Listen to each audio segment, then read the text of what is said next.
On AM 1130 by 99.9 FM, Prescott, Chino Valley, and Paulden 95.5 FM, Prescott Valley and Cottonwood, the talk of the Quad Cities, KQNA. It's Hammer Time. Waking Up with the YCCA.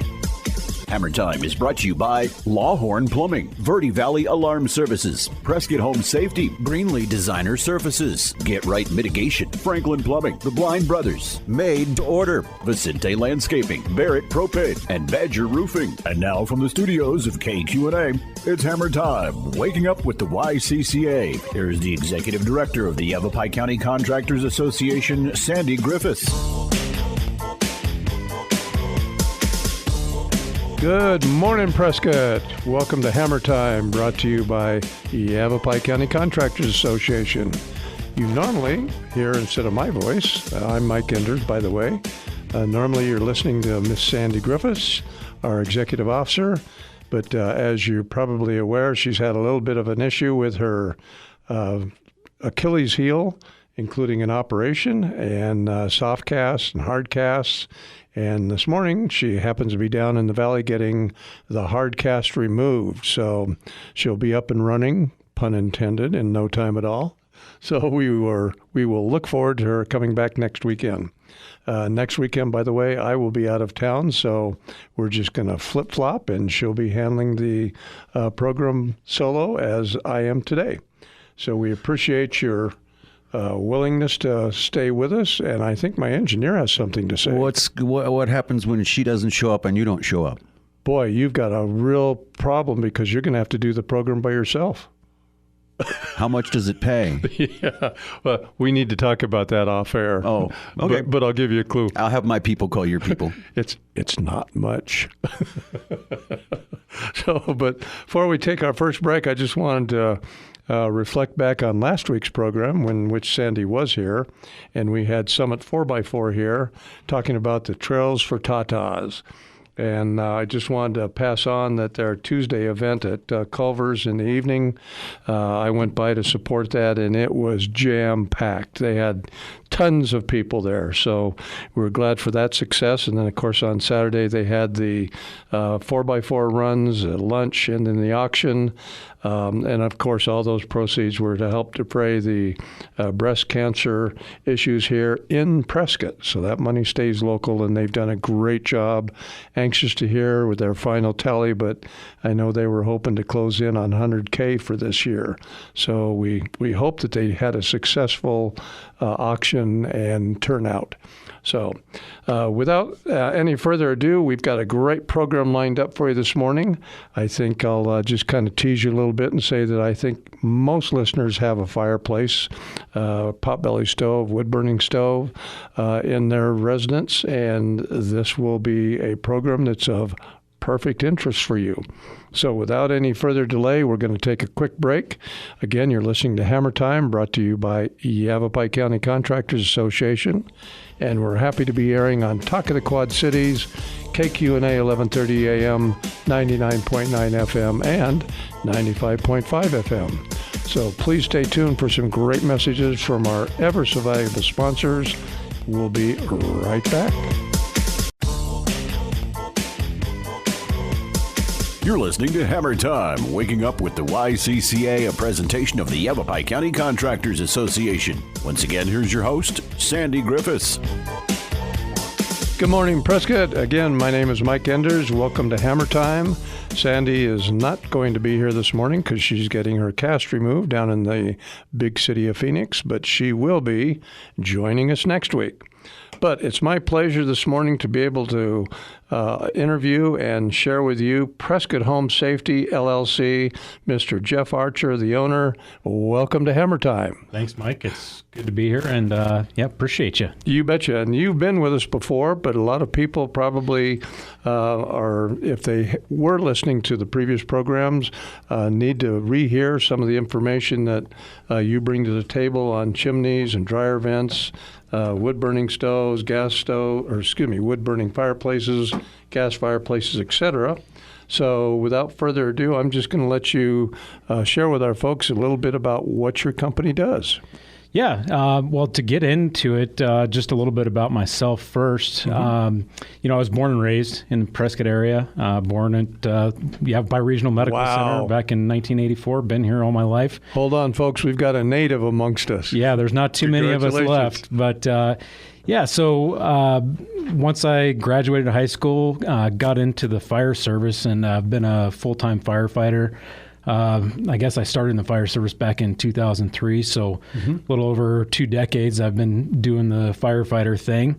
And, the light bulb kind of came on after seeing all these bad things happen with chimney fires and dryer vent fires and this kind of stuff, that there was a need in the community. So that was kind of what I started doing on the side as a firefighter, and formed the company in 2021, and been building it ever since. And it was supposed to just be a side gig, and it's blossomed into something way more than I could have ever expected. Well, congratulations. And which fire service were you working with, CAFMA? I've worked for several agencies around the Prescott area. Started out with the Forest Service, worked here locally in Prescott, worked up in Williams a little bit, and reserve with Mayor Fire, full-time with Groom Creek, City of Prescott. So I've kind of bounced all over the place. You know all the guys. Yeah. So now are you still doing that, or has this become a full-time endeavor? Nope, still in the fire service. And actually, the company's been blessed enough that we've grown to the point where I also employ 2 other off-duty firefighters. So they can pick up the slack when you have to go to work. Yep, exactly. Well, that's terrific. That's terrific. So you said, and that's a perfect example of a need forming an opportunity that you're able to see firsthand fires in residences caused by buildup in their flues and whatnot. Right. So explain to people exactly wood versus gas, because I think a lot of people think, oh, gosh, I don't have a wood-burning fireplace, so I don't have to worry about the creosote buildup, et cetera. But that's not necessarily true. Right. Yeah. So as far as gas appliances go, we do service and repair gas fireplaces.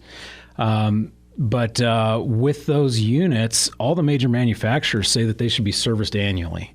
And so we come in and we call it our tune-up service, just like you would take your vehicle in for a tune-up.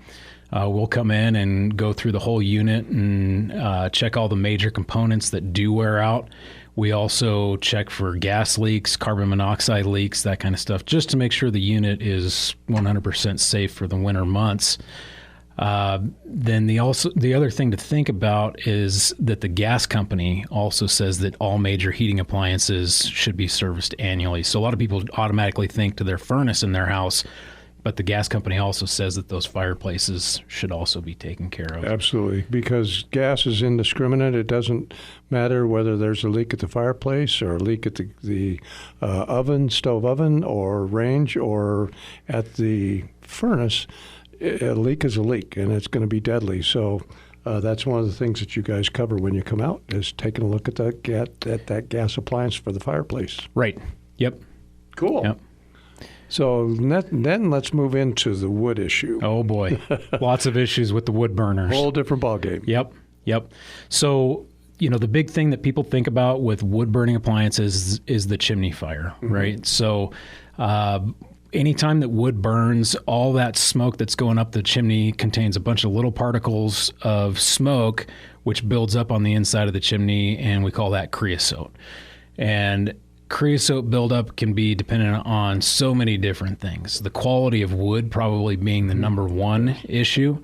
So for my wood stove at my house, the only thing that goes in there is well-cured wood, which typically, most of the industry standards for cured firewood is going to be less than 20%. But with the dry climate that we live in, you can get moisture content in your firewood down around 10% or less, and if you're in that range, you're good to go for burning that wood.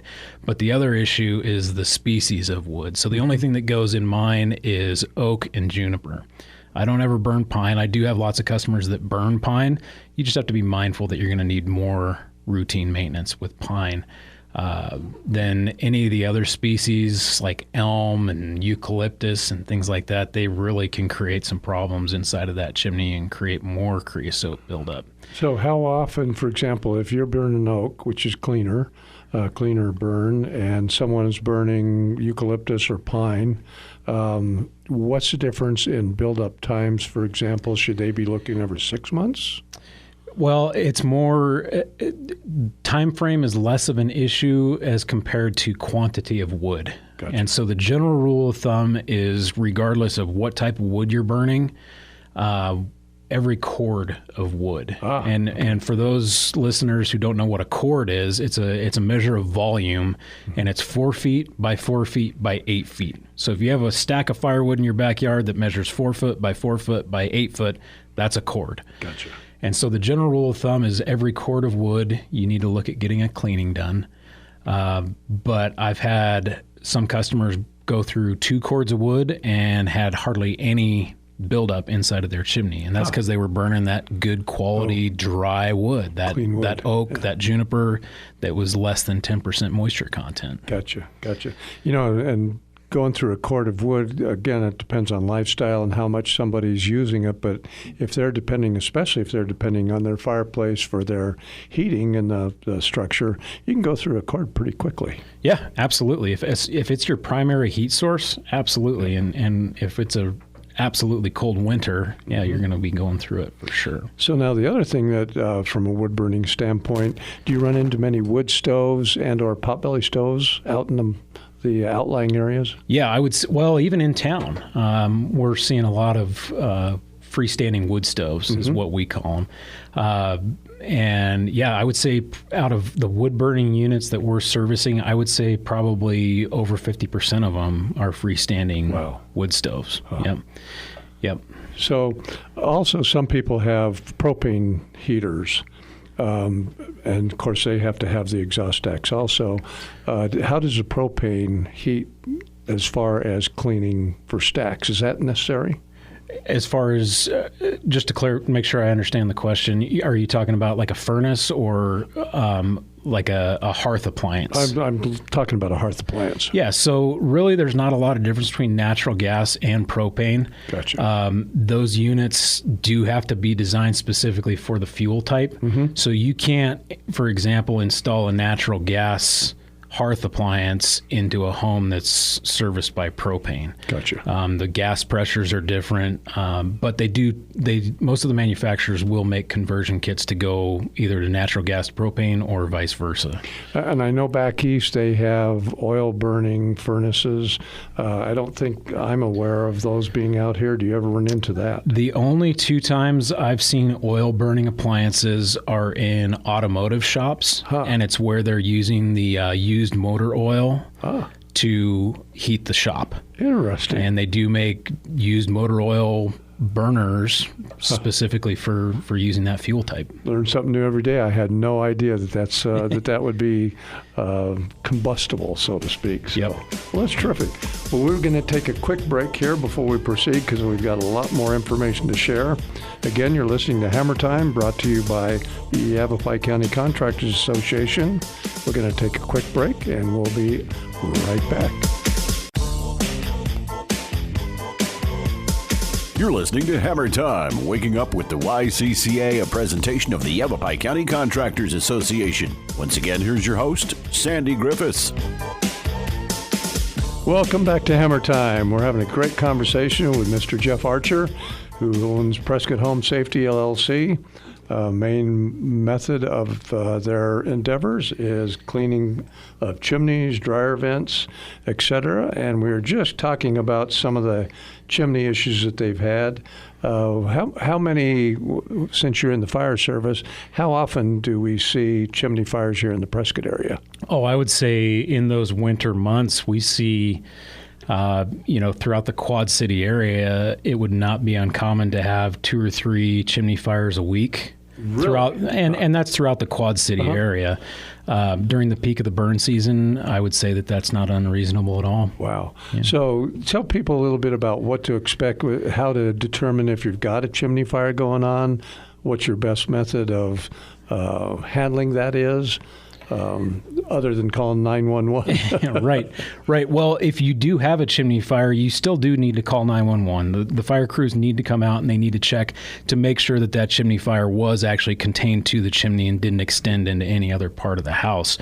But if you do have a chimney fire, it's going to sound a lot different, first of all. It's going to sound like a jet engine in your house. It's going to be loud, and the best thing to do is to go outside and take a peek up at the top of your chimney, and if you see fire blowing out the top, there's your indicator. You got a problem. Right? Yep. So if that happens, you need to take away, in the fire service, we talk about the three things that you need to sustain combustion. We call it the fire triangle, right? So you need heat, oxygen, and a source of heat.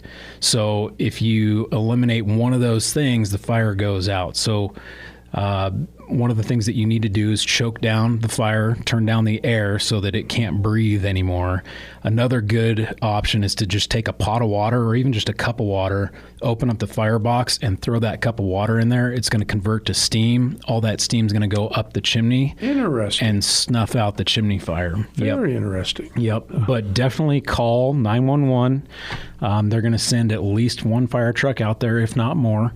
And they need to just check to make sure that fire is out, first of all, and didn't spread to any other part of the house. Because that being superheated, if you've got an old stack that's 20 years old or 30 years old, and it's gone through a lot of burnings, it's possible that superheated experience, so to speak, could breach that existing piping, and all of a sudden, whammo, you've got a problem in your attic. Right, absolutely. And so a chimney fire can be, the heat inside of a chimney fire can be in excess of 2,000 degrees. Holy smokes. Yeah, and these chimneys, whether they're like a metal prefab chimney or a ceramic clay chimney, they're just not designed to withstand that level of heat. Right. And the ceramic chimneys are a particular concern because they have an effect anytime they have a chimney fire called thermal shock. And without getting into too much of the chimney nerd stuff that I really like to get into, I'll try to keep it simple. But basically, the inside of that chimney that's being exposed to the 2,000 degrees, it's trying to expand faster than the outside of the chimney can, and it's going to crack. Gotcha. If there's ever been a chimney fire inside of a clay chimney, it's guaranteed to be cracked. And actually, I have a YouTube channel, and you can go to that channel and look at a video. I went down to a brickyard in Phoenix, and I picked up one of those sections of clay flue tile. And all I did was wad up some newspaper in the bottom of that chimney. And you got to think about it, when newspaper burns, it's about 500 or 600 degrees. So it's nowhere near the 2,000 degrees that a chimney fire would have. But I lit that newspaper on fire, and sure enough, that chimney cracked in multiple places just from newspaper. So chimney fires are a big issue, but the easiest thing to do to prevent that is to have a chimney sweep come out and clean it. So once that cracks, though, you're not going to, as a user, you're not really going to know about that. And the superheated air and or flames could be going right through those cracks into your attic space. Right. Yep. And another issue is that creosote that we talked about earlier in the show could also be getting through those cracks and building up in places where it's not supposed to. Wow. That's definitely not a problem you want to have. So if somebody has, whether it's a metal flue or whether it's a ceramic, let's address the ceramic. Let's say that they've had a chimney fire, or that they're concerned that there has been a chimney fire. How can they tell if there's cracking? Is that something you can find when you're doing your chimney sweep? And if there has been cracking, what do they do? Yeah, great question, Mike. So for my company, and I can't speak to all the chimney sweeps, but the protocols and standards that we've developed for our company is anytime we go out to do a chimney cleaning, you don't get a choice, you're going to get an inspection too. And there's 3 different levels of inspection per the National Fire Protection Association. And so we always include a level 1 inspection, which there's 33 points that the NFPA requires us to look at with a level 1 inspection. And it's a real basic inspection. It doesn't require us to disassemble anything or take anything apart or drill holes in the wall to look at anything. Real basic. Mm-hmm. So most of the time we can determine if there's major glaring issues with that level 1 inspection. Occasionally, there's certain criteria that would warrant a level 2 inspection, which is just more detailed. That's where we're crawling into the attic, taking a look around. I actually will run a camera through the chimney. That's required as part of a level 2 inspection.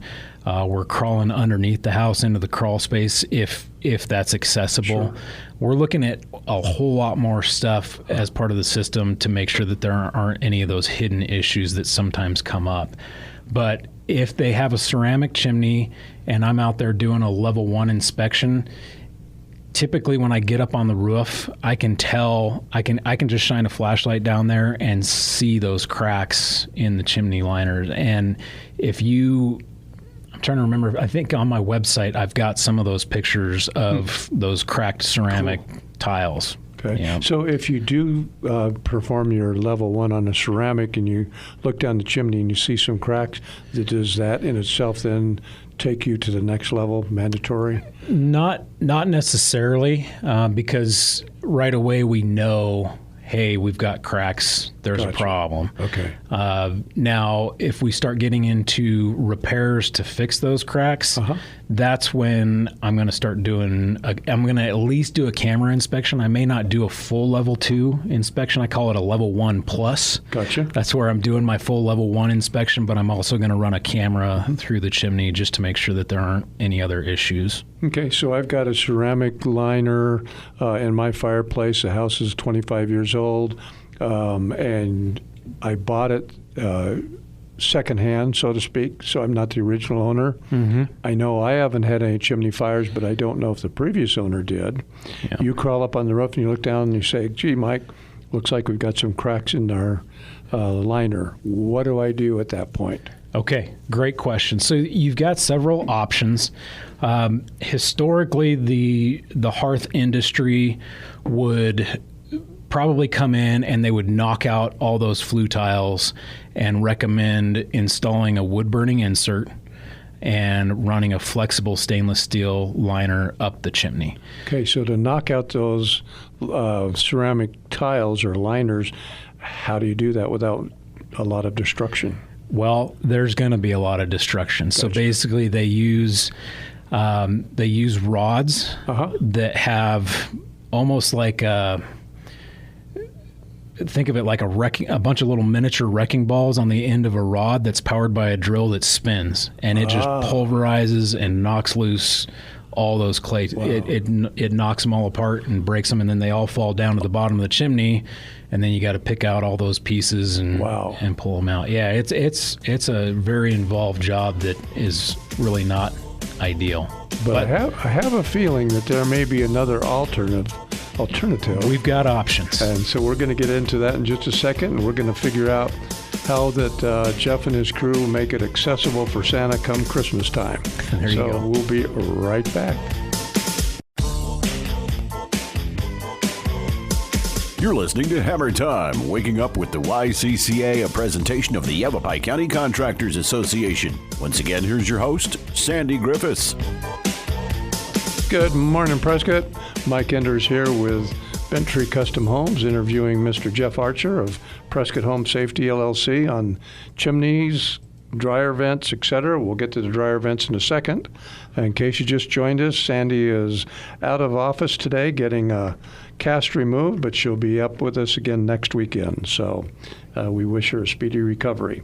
So, Jeff, we were just getting ready to talk about chimney liners, the ceramic liners, and you've just discovered in my chimney that I've got some cracks.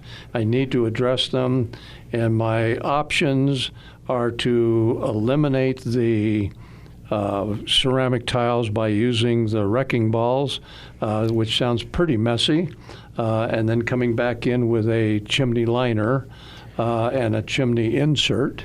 Or a box insert. Wood burning stove insert. Yep. But there's another option. So why don't you tell us what that option is? Yeah. So several years ago, so to back up a little bit, I'm a certified chimney sweep through the Chimney Safety Institute of America. Okay. They're really the gold standard when it comes to chimney certifications and qualifications. And so part of that certification is I have to go to continuing education classes to maintain my certification. So several years ago, I took a comprehensive chimney inspections class where I learned a lot more about finding these cracked chimneys and all this stuff that we've already talked about. But through that class, I found out about this company called Saver Systems, and they make some really, really innovative products when it comes to chimney repairs, things that nobody else out there is doing.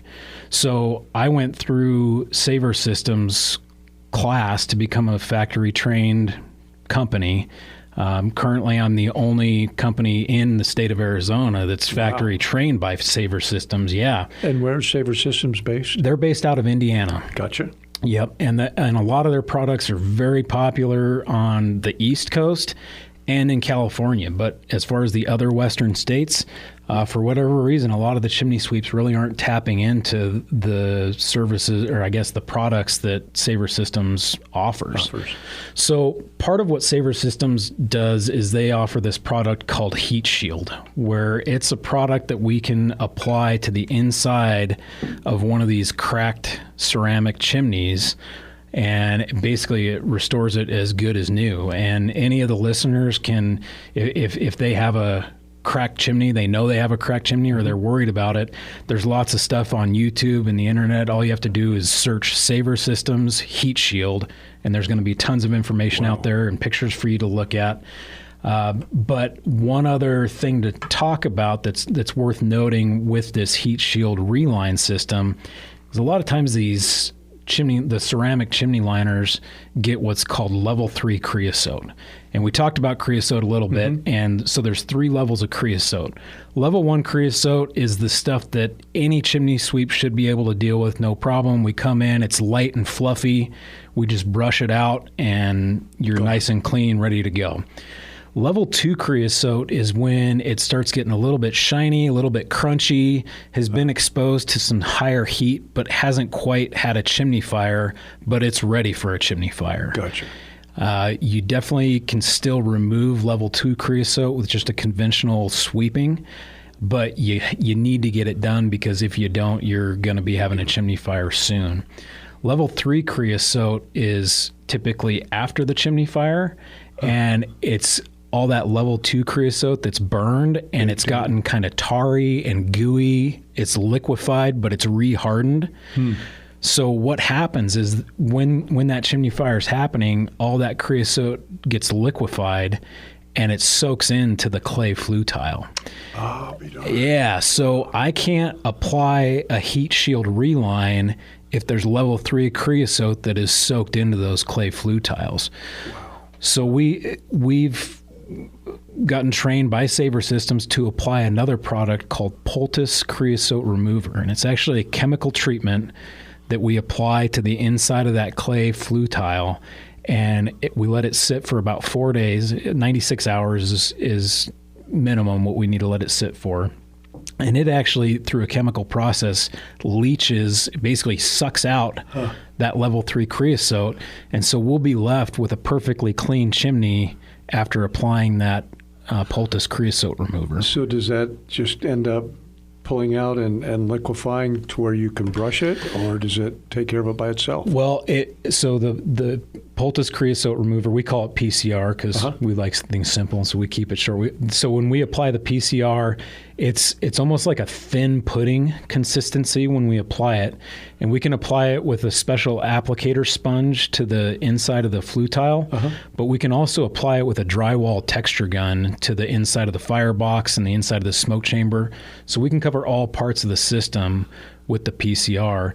But it's a thin pudding consistency, and then after 96 hours of sitting there, it dries, and a lot of it will actually flake off with that creosote. I'll be darned. And so we come back in after it's dried, and we sweep it just like we would do a normal chimney sweeping. That's what I was wondering. We knock loose all that PCR with the level 3 creosote that is absorbed, and then it's just like a normal chimney sweeping. And then once we're done, it's a nice clean chimney. And then you can go ahead and apply the. Then product. we can do the reline. So there's some times where I'll do a chimney inspection and maybe their chimney's not cracked, but they have excessive level 3 creosote, we still recommend doing that PCR treatment even if they don't need a reline, because that level 3 creosote that is soaked into the clay can still burn. It's still flammable and can still present a safety issue with a chimney fire. Now, once you have the product installed, and I'm assuming you don't just address the areas that are cracks, you address the entire flue system. Correct. So once that's applied, you still need to have your chimney swept, though, correct? Absolutely. Yeah. Yep. So, when we do a reline, we reline the entire chimney. And something to note, too, is it's not just for cracked flue tiles. Another problem we find commonly is missing or deteriorated mortar joints between those flue tiles. Sure. Yeah, so a lot of people don't know that you absolutely need to have a chimney cap on your clay. If you have a clay chimney, you have to have a chimney cap, because what happens is the rain will get down in there and it mixes with the creosote and it forms hydrochloric acid. And it will actually rot out that acid will rot out those mortar joints. Exactly, yeah. Yeah. Acid and cement are not friendly to each other. No. Or I should say that acid isn't friendly to the concrete. Right. So, well, that's very interesting. So, now does it make any sense for somebody to treat the interior of their firebox with this liner also? Not necessarily the inside of the firebox. If there's issues with the inside of the firebox, usually we want to bring in a mason. And actually, the mason that I use is a mason that's recommended by Sandy. Him and I have a great relationship. Adam Brock. You can call Sandy and get his number if anybody needs a good mason. But usually when I find those issues with the firebox, I refer folks to Adam, and he does phenomenal work. Come back in and redo or reline the firebox itself. He's a true artist. I don't have that artist knack like Adam does with the brick stuff. Oh, that's super. So we're going to have to take another break, but I really appreciate you taking the time to explain this liner, because if I was the owner of that house that I was just talking about, I'd feel a heck of a lot better now. So thank you very much. Absolutely. So stay tuned, folks. We're going to take another quick break, let you hear some great messages from our advertisers. So get up, stretch, get that other cup of coffee, and we'll be right back. You're listening to Hammer Time, waking up with the YCCA, a presentation of the Yavapai County Contractors Association. Once again, here's your host, Sandy Griffiths.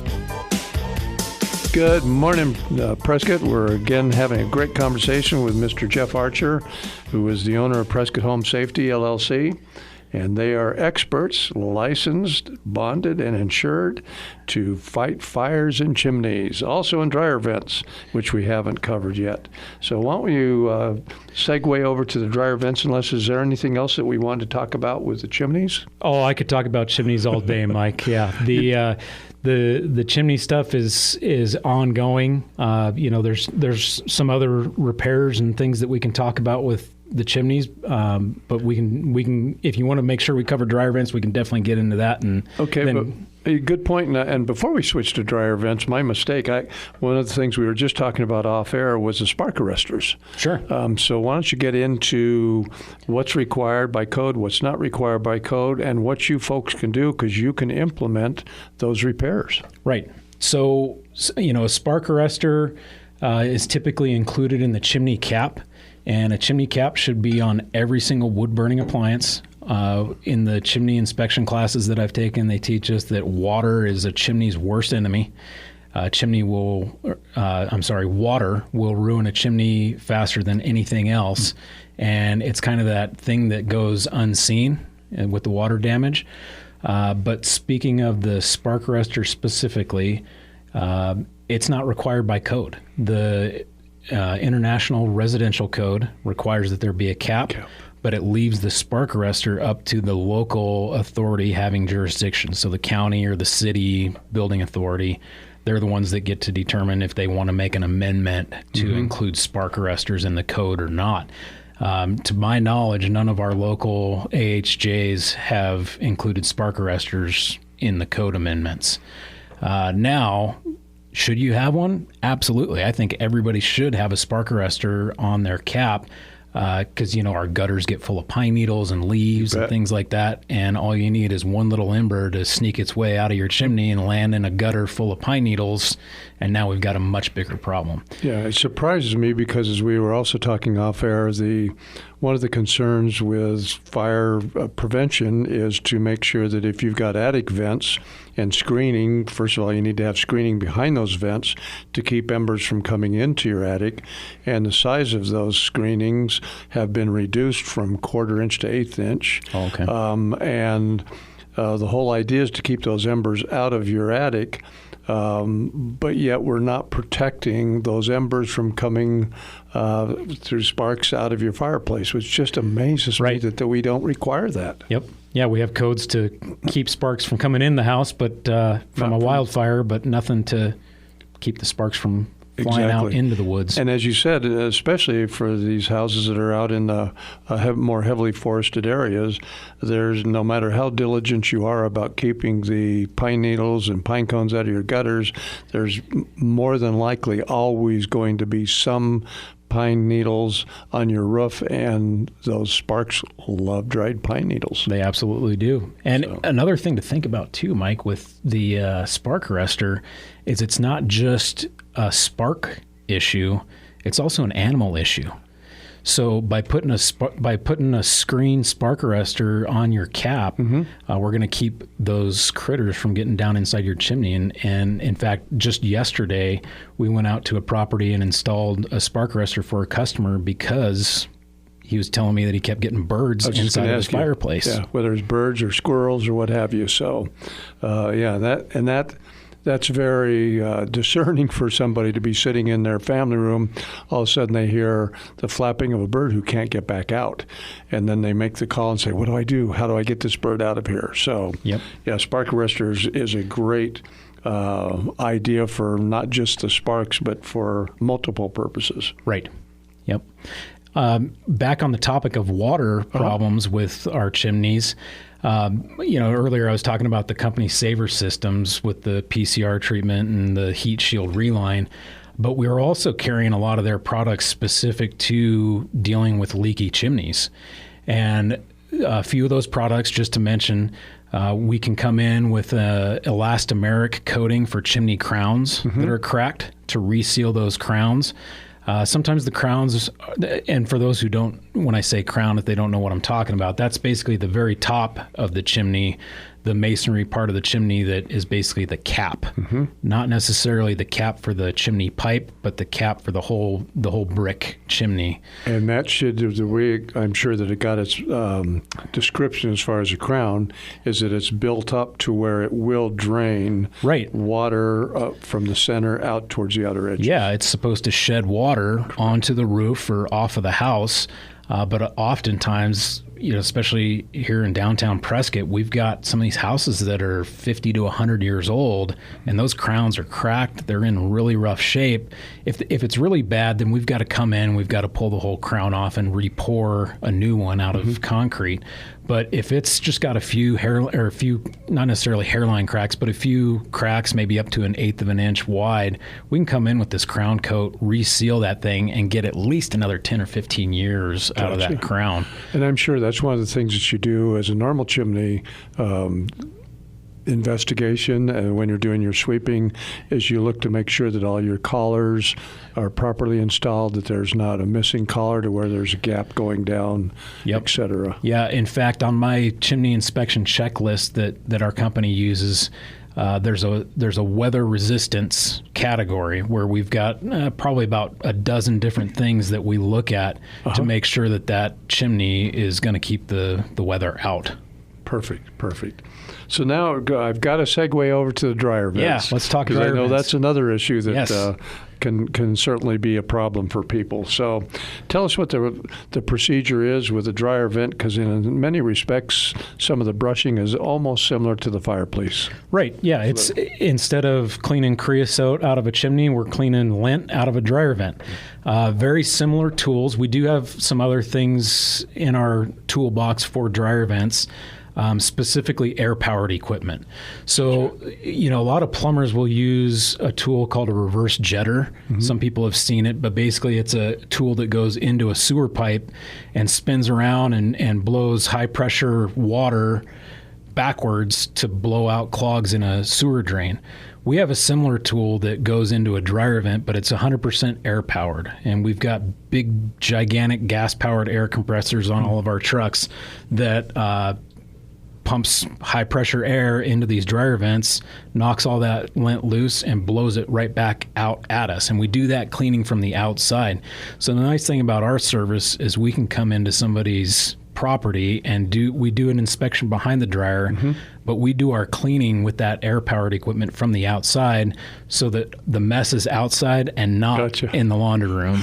So that was one of my first thoughts when you were describing this, is that hopefully those jets are blowing forward, assuming that you were going at it from the dryer, but you're actually coming at it from the outside, which is great because that eliminates the dust and all the mess from coming into the house. Yeah, and I've got some of those videos on my YouTube channel also. If you just go to YouTube and search Prescott Home Safety, you'll find us, but we've got a bunch of videos of us doing those dryer vent cleanings, and some of them are pretty disgusting. Pretty gnarly. Yeah. So what, besides the fact that it's restricting the airflow and making your dryer work harder, what, from a safety standpoint, if your dryer vent's not cleaned on a regular basis, what happens? Okay, so quite a few things. So as that dryer vent builds up with lint, like you said, the airflow gets restricted.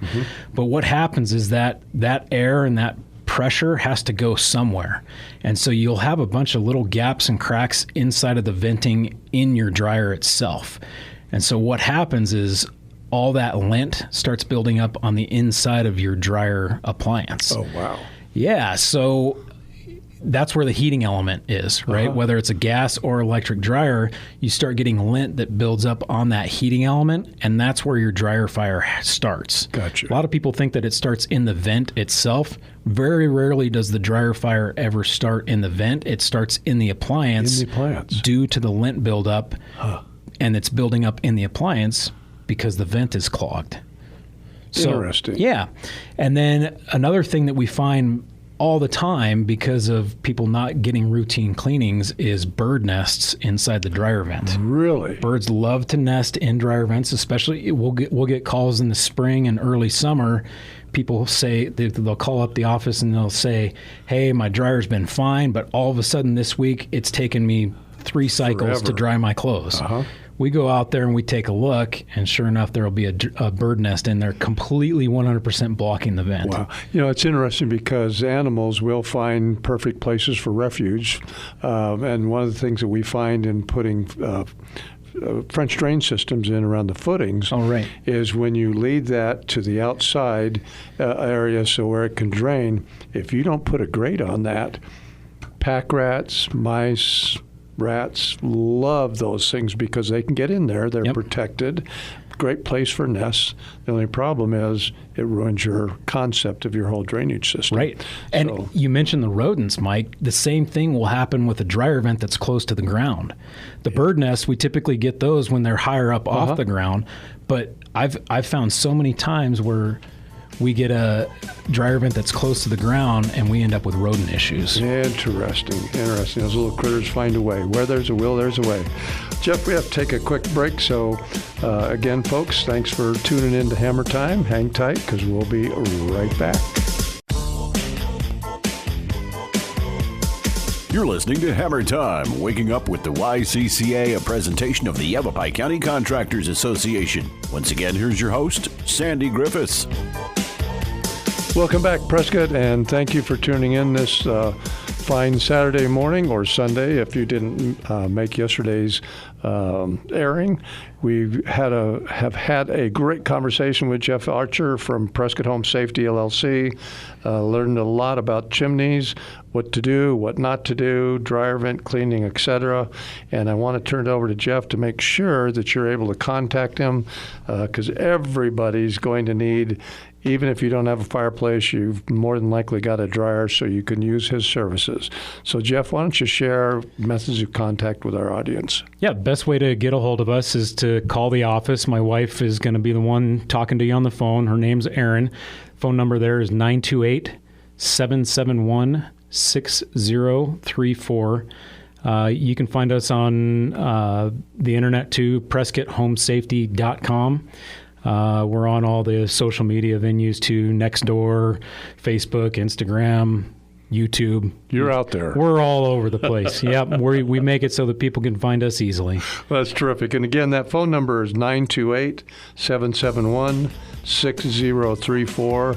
Please, for your own safety, have Jeff come out and take a look. He and his employees come out and take a look at either your fireplace or your dryer vent and get that taken care of before the winter comes on and you end up with a problem.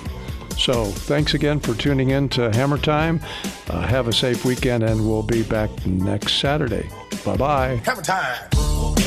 Thank you for tuning in to Hammer Time. Waking Up with the YCCA, a presentation of the Yavapai County Contractors Association. Heard each and every Saturday morning at 7, with an encore presentation Sunday mornings at 7 on AM 1130 by 99.9 FM in Prescott, 95.5 FM, Prescott Valley and Cottonwood, and online at kqna.com. A library of past Hammer Time shows can be listened to on the Yavapai County Contractors website at ycca.org. Break it down.